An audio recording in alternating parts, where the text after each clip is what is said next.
Hi all, ഞാൻ മിനുഷ. Absolute men ക്ലിനിക്കിലെ consultant psychologist ആയിട്ട് work ചെയ്യുന്നു.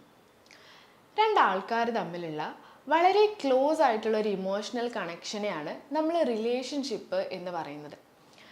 നമുക്കെല്ലാവർക്കും നമ്മുടെ ലൈഫിൽ ഉണ്ടാവും നമ്മളെ ഹാപ്പി ആയിട്ട് വെക്കാൻ പറ്റുന്ന, നമ്മുടെ ഡെവലപ്മെൻറ്റ്സിനൊക്കെ നമ്മളെ ഹെൽപ്പ് ചെയ്യുന്ന, നമുക്ക് അവരുടെ കൂടെ ഇരിക്കുമ്പോൾ ഭയങ്കര ഒരു സെക്യൂർഡ് ഫീല് തോന്നിപ്പിക്കുന്ന കുറേ ആൾക്കാർ. നമുക്ക് നമ്മുടെ ഫാമിലി ആയിട്ട്, നമ്മുടെ ഫ്രണ്ട്സായിട്ടൊക്കെ ഉള്ളത് ഒരു കൈൻഡ് ഓഫ് റിലേഷൻഷിപ്പാണ്. അതുപോലെ തന്നെ നമുക്ക് നമ്മുടെ പാർട്ട്ണറായിട്ടുള്ളത് വേറൊരു കൈൻഡ് ഓഫ് റിലേഷൻഷിപ്പാണ്. ഇതിൻ്റെയൊക്കെ കൂടെ നമുക്ക് ഡിസ്കസ് ചെയ്യാൻ പറ്റുന്ന ഒരു കൈൻഡ് ഓഫ് റിലേഷൻഷിപ്പാണ് പ്ലേറ്റോണിക് റിലേഷൻഷിപ്പ്. എന്താണ് ഈ പ്ലേറ്റോണിക് റിലേഷൻഷിപ്പ്? വളരെ രസകരമായിട്ടുള്ളൊരു അവസ്ഥയാണത്.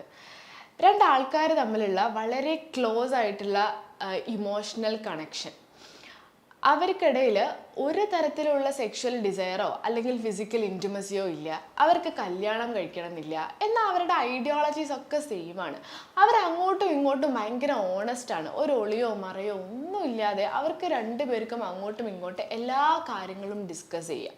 ഇങ്ങനെയുള്ളൊരു റിലേഷൻഷിപ്പ് അവസ്ഥയ്ക്കാണ് നമ്മൾ പ്ലേറ്റോണിക് റിലേഷൻഷിപ്പ് എന്ന് പറയുന്നത്. ചിലപ്പോൾ നമ്മളൊന്ന് ആലോചിക്കുകയാണെങ്കിൽ നമ്മൾ കണ്ടുപോയിട്ടുള്ള അല്ലെങ്കിൽ നമ്മൾ കടന്നു പോയിട്ടുള്ള പല റിലേഷൻഷിപ്പുകളും ചിലപ്പോൾ പ്ലേറ്റോണിക് റിലേഷൻഷിപ്പ് ആയിരുന്നിരിക്കാം. രണ്ട് വളരെ ക്ലോസ് ആയിട്ടുള്ള ആൺ സുഹൃത്തുക്കൾ, അവർ നല്ല സുഹൃത്തുക്കളാണ്. എന്നാൽ സൗഹൃദത്തിനേക്കാൾ കൂടുതലായിട്ട് എന്തോ ഒരു ബന്ധം അവർക്കിടയിലുണ്ട്. എന്നാൽ അവർ സഹോദരങ്ങളല്ല. പക്ഷെ ഒരു തരത്തിലുള്ള സെക്ഷൽ അല്ലെങ്കിൽ ഫിസിക്കൽ ഇൻറ്റിമസി അവർക്കിടയിലില്ല. ഇങ്ങനെ വളരെ ക്ലോസ് ആയിട്ടുള്ള രണ്ട് ആൺകുട്ടികൾ സൗഹൃദത്തിനേക്കാൾ കൂടുതലായിട്ട് എന്നാൽ സഹോദരങ്ങളല്ലാത്ത ഒരു പ്രത്യേക തരം ബന്ധം അവർക്കിടയിലുണ്ട്. ആ ബന്ധത്തിനെയാണ് നമ്മൾ ബ്രൊമാൻസ് എന്ന് പറയുന്നത്. പല സിനിമകളിലും ഈ ബ്രൊമാൻസ് വളരെ മനോഹരമായിട്ട് കാണിക്കാറുണ്ട്. അത് നമ്മളെല്ലാവരും നല്ലപോലെ ആസ്വദിക്കാറുമുണ്ട്. ഇപ്പം RRR സിനിമയിലൊക്കെ നമ്മൾ കണ്ടിട്ടുള്ളത് ബ്രൊമാൻസ് റിലേഷനാണ്. പക്ഷെ നമുക്ക് പലപ്പോഴും അത് ബ്രൊമാൻസ് ആണ് എന്ന് ഐഡൻറ്റിഫൈ ചെയ്യാൻ പറ്റാറില്ല എന്നേ ഉള്ളൂ. അതുപോലെ തന്നെ നമ്മൾ പെൺകുട്ടികളുടെ കാര്യം പറയുമ്പോൾ വളരെ അടുത്ത രണ്ട് പെൺസുഹൃത്തുക്കൾ, ചിലപ്പോൾ അവർ കോളേജിൽ ഒരുമിച്ച് പഠിക്കുന്ന ആൾക്കാരായിരിക്കാം, അല്ലെങ്കിൽ അവർ ഒരുമിച്ച് ജോലി ചെയ്യുന്ന ആൾക്കാരായിരിക്കാം. അവർക്കിടയിലും ഇതുപോലെ തന്നെ സൗഹൃദത്തിനേക്കാൾ കൂടുതലായിട്ടുള്ള എന്നാൽ സഹോദരങ്ങളല്ലാത്ത ഒരു പ്രത്യേക തരം ബന്ധമുണ്ട്. അവർക്കും അങ്ങോട്ടും ഇങ്ങോട്ടും യാതൊരുവിധ സെക്ഷൽ അല്ലെങ്കിൽ ഫിസിക്കൽ ഇൻറ്റിമസി അവർ ആഗ്രഹിക്കുന്നില്ല. അങ്ങനെ രണ്ട് പെൺകുട്ടികൾക്കിടയിൽ എക്സിസ്റ്റ് ചെയ്യുന്ന ബന്ധത്തിനെയാണ് നമ്മൾ റൊമാൻസ് എന്ന് പറയുന്നത്. അതുപോലെ തന്നെ നമ്മൾ പ്ലേറ്റോണിക് റിലേഷൻഷിപ്പ് സംസാരിക്കുന്ന സമയത്ത് നമ്മൾ അറിഞ്ഞിരിക്കേണ്ട ഒരു ടേമാണ് വർക്ക് സ്പൗസ്. എന്താണ് ഈ വർക്ക് സ്പൗസ്? നമ്മളിൽ പല ആൾക്കാരും നമ്മുടെ ഫാമിലിയുടെ കൂടെ ചിലവാക്കുന്നതിലും കൂടുതൽ സമയം നമ്മൾ ജോലി ചെയ്യുന്ന സ്ഥലത്തായിരിക്കും ഉണ്ടാവുക. നമ്മൾ അവിടെ നിന്ന് ഒരു ആൺകുട്ടിയെയോ അല്ലെങ്കിൽ ഒരു പെൺകുട്ടിയെയോ കണ്ടു, നമ്മൾ അങ്ങോട്ടും ഇങ്ങോട്ടും നമുക്ക് വർക്കായി. അപ്പം നമ്മൾ തമ്മിൽ ഒരു പ്ലേറ്റോണിക് റിലേഷൻഷിപ്പ് എന്ന രീതിയിലേക്ക് പോവുകയാണ്. നമ്മുടെ പാർട്ട്ണറിനെ പോലെ നമ്മളെ കെയർ ചെയ്യാൻ പറ്റുന്ന, നമ്മുടെ കാര്യങ്ങളൊക്കെ അന്വേഷിക്കുന്ന, നമ്മളെ സപ്പോർട്ട് ചെയ്യാൻ ശ്രമിക്കുന്ന ഒരു റിലേഷനായിട്ട് നമ്മളത് വളർത്തിയെടുത്തു. അങ്ങനെ ഒരു ബന്ധം നമ്മൾ വർക്ക് ചെയ്യുന്ന സ്ഥലത്ത് ഒരു ആൺകുട്ടിയോ അല്ലെങ്കിൽ ഒരു പെൺകുട്ടിയോ ആയിട്ട് നമ്മൾ വളർത്തിയെടുത്തിട്ടുണ്ടെങ്കിൽ ആ ആളെ നമ്മൾ വിളിക്കുന്ന പേരാണ് വർക്ക് സ്പൗസ് എന്നുള്ളത്.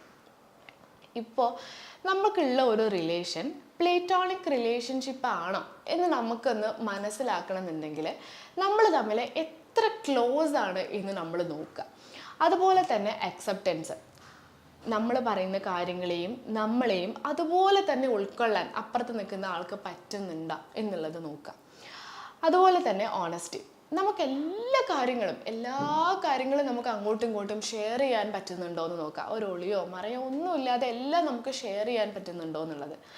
അതുകൂടാതെ അണ്ടർസ്റ്റാൻഡിങ്, പലപ്പോഴും നമുക്കൊരു റൊമാൻറ്റിക് റിലേഷൻഷിപ്പിലുള്ള നമ്മുടെ പാർട്ട്ണറിൻ്റെ അടുത്ത് നിന്ന് കിട്ടുന്നതിലും കൂടുതൽ അണ്ടർസ്റ്റാൻഡിങ് ചിലപ്പോൾ ഒരു പ്ലേറ്റോണിക് റിലേഷൻഷിപ്പിലുള്ള ഒരാളുടെ അടുത്ത് നമുക്ക് കിട്ടിയേക്കാം. ഇനി നമ്മൾ പ്ലേറ്റോണിക് റിലേഷൻഷിപ്പിന് ഒരു എക്സാമ്പിൾ പറയുന്ന സമയത്ത്, നമ്മൾ വർക്ക് ചെയ്യുന്ന സ്ഥലത്ത് നിന്ന് ഒരു ആൺകുട്ടിയോ അല്ലെങ്കിൽ ഒരു പെൺകുട്ടിയോ ആയിട്ട് നമ്മൾ കണ്ടു, ഇഷ്ടപ്പെട്ടു. പക്ഷെ നമ്മൾ രണ്ടുപേരും ഓൾറെഡി മാരീഡ് ആയതുകൊണ്ട് തന്നെ നമ്മളതൊരു പ്ലേറ്റോണിക് റിലേഷൻഷിപ്പ് എന്ന രീതിയിലേക്ക് വളർത്തിയെടുക്കാൻ തീരുമാനിച്ചു. അതൊരു പ്ലേറ്റോണിക് റിലേഷൻഷിപ്പായിട്ട് നമ്മൾ വളർത്തുകയാണ്. അങ്ങനെ ഒരു പ്ലേറ്റോണിക് റിലേഷൻഷിപ്പിന് നമ്മൾ വർക്ക് ചെയ്യുന്ന സ്ഥലത്ത് അല്ലെങ്കിൽ വേറെ എവിടെയെങ്കിലും നമുക്കുണ്ട് എന്നുള്ളത് നമുക്ക് നമ്മുടെ പാർട്ട്ണറിൻ്റെ അടുത്ത് വളരെ ഓപ്പണായിട്ട് നമുക്ക് കമ്മ്യൂണിക്കേറ്റ് ചെയ്യാൻ പറ്റണം. അങ്ങനെ നമുക്ക് കമ്മ്യൂണിക്കേറ്റ് ചെയ്യാൻ പറ്റിയിട്ടില്ലെങ്കിൽ അതൊരു പ്ലേറ്റോണിക് റിലേഷൻഷിപ്പ് അല്ല. നമ്മളിപ്പോൾ നമ്മുടെ പാർട്ട്ണർ കാണാതെ ടെക്സ്റ്റ് ചെയ്യാണ്, പാർട്ട്ണർ കാണാതെ വിളിക്കുകയാണ്, നമ്മുടെ പാർട്ട്ണറിനോട് പറയാതെ നമ്മൾ അവരെ മീറ്റ് ചെയ്യാൻ പോവുകയാണ്, അങ്ങനെയൊക്കെ ഉണ്ടെന്നുണ്ടെങ്കിൽ അതൊരു പ്ലേറ്റോണിക് റിലേഷൻഷിപ്പിൻ്റെ കൂട്ടത്തിൽ നമുക്ക് കൂട്ടാൻ പറ്റില്ല. അതുപോലെ തന്നെ നമ്മൾ തമ്മിൽ എപ്പോഴെങ്കിലും സെക്ഷൽ അല്ലെങ്കിൽ ഒരു ഫിസിക്കൽ ഇൻറ്റിമസി വന്നു പോയിട്ടുണ്ട് എന്നുണ്ടെങ്കിൽ പിന്നെ ആ റിലേഷൻഷിപ്പ് ഒരു പ്ലേറ്റോണിക് റിലേഷൻഷിപ്പ് അല്ല. ഒരു പ്രാവശ്യം അങ്ങനെ ഉണ്ടായിട്ടുള്ളൂ, പിന്നീട് അങ്ങനെ ഉണ്ടാവില്ല എന്നൊന്നും പിന്നെ നമുക്ക് ആ റിലേഷൻഷിപ്പിൻ്റെ കാര്യത്തിൽ സംസാരിക്കാൻ പറ്റില്ല. പിന്നെ അതൊരു പ്ലേറ്റോണിക് റിലേഷൻഷിപ്പ് അല്ല. അതുപോലെ നമ്മളൊരു പ്ലേറ്റോണിക് റിലേഷൻഷിപ്പിൻ്റെ ഒക്കെ ഭാഗമാവുന്ന സമയത്ത് നമ്മുടെ കൂടെയുള്ള ആളുടെ മാത്രമല്ല, നമ്മുടെ കൂടെയുള്ള ആളുടെ പാർട്ട്ണറിനെ പറ്റിയിട്ട് കൂടി നമ്മൾ ആലോചിക്കേണ്ടതുണ്ട്. നമ്മുടെ ആ കൂടെയുള്ള ആളുടെ പാർട്ട്ണറുമായിട്ട് നമുക്കൊരു കോണ്ടാക്റ്റ് വെക്കാൻ പറ്റണം, കമ്മ്യൂണിക്കേറ്റ് ചെയ്യാൻ പറ്റണം. അങ്ങനെയൊക്കെ ഒരു ഹെൽത്തി ആയിട്ടുള്ളൊരു രീതിയിൽ കൂടി ആവണം നമ്മളൊരു പ്ലേറ്റോണിക് റിലേഷൻഷിപ്പ് കൊണ്ടുപോകേണ്ടത്. അങ്ങനെയൊക്കെയാണ് എന്നുണ്ടെങ്കിൽ അതിന് നമുക്കൊരു പ്ലേറ്റോണിക് റിലേഷൻഷിപ്പ് എന്ന് പറയാൻ പറ്റുള്ളൂ. പലപ്പോഴും പല തെറ്റിദ്ധാരണകൾക്കും ഇടയാവുന്ന ഒന്നാണ് ഈ പ്ലേറ്റോണിക് റിലേഷൻഷിപ്പ് എന്ന് പറയുന്നത്. പല പ്ലേറ്റോണിക് റിലേഷൻഷിപ്പുകൾ എക്സ്ട്രാ മാരിറ്റൽ റിലേഷൻഷിപ്പുകളായിട്ടും പല എക്സ്ട്രാ മാരിറ്റൽ റിലേഷൻഷിപ്പുകൾ പ്ലേറ്റോണിക് റിലേഷൻഷിപ്പുകളായിട്ടൊക്കെ തെറ്റിദ്ധരിക്കപ്പെടാറുണ്ട്.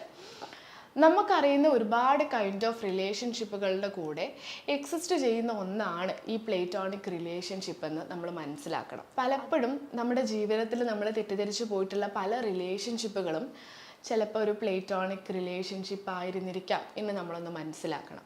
ഇപ്പം നിങ്ങളോ അല്ലെങ്കിൽ നിങ്ങളുടെ പാർട്ട്ണറോ ഉള്ളൊരു റിലേഷൻഷിപ്പിൻ്റെ കാര്യത്തിൽ നിങ്ങൾക്ക് എന്തെങ്കിലും ഒരു സംശയമുണ്ട് എങ്കിൽ അതൊരു പ്ലേറ്റോണിക് റിലേഷൻഷിപ്പ് ആണോ എന്ന് നിങ്ങളൊന്ന് അനലൈസ് ചെയ്ത് നോക്കൂ.